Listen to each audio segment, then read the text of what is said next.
Uma frase que eu costumo utilizar bastante enquanto educadora é que o exemplo arrasta. Bom, é uma frase muito comum, né? Bem clichê, que todo mundo vê por aí na internet. Mas nós precisamos visualizar e entender o sentido dessa frase.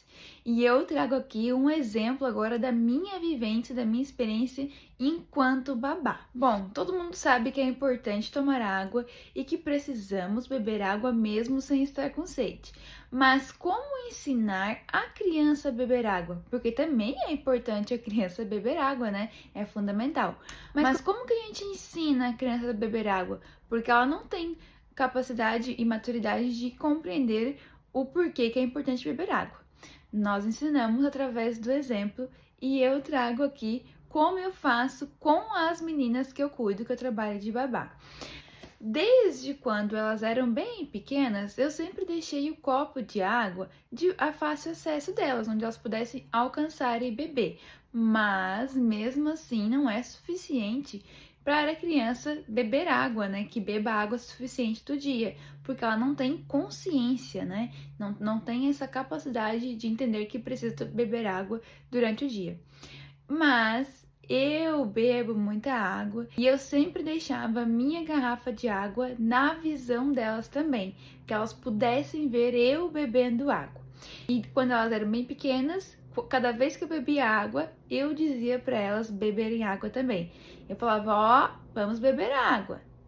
Elas iam lá e pegavam um copinho delas e bebiam água. Hoje, como elas estão maiores, eu não preciso falar nada. Simplesmente quando elas vejam eu bebendo água, elas automaticamente vão lá, pegam o copinho delas e bebem água. Por que que eu trouxe esse exemplo e quis trazer esse exemplo para vocês? Porque nós adultos, às vezes a gente não se dá conta do quanto que a gente influencia as ações das crianças que convivem com a gente. Então, enquanto pais, enquanto educadores, enquanto pessoas responsáveis por cuidar das crianças diariamente, vocês precisam ter esse entendimento e essa noção e sempre se policiar das ações de vocês, porque nós influenciamos muito e quando a gente quer passar algum ensinamento para a criança, desde pequena e até crianças maiores também, nós precisamos ser o exemplo. Então, o exemplo arrasta sim, eu confirmo essa frase e sou prova disso. Então, às vezes o adulto, o adolescente principalmente, né, fica falando muito, mas não mostra, não tem o exemplo.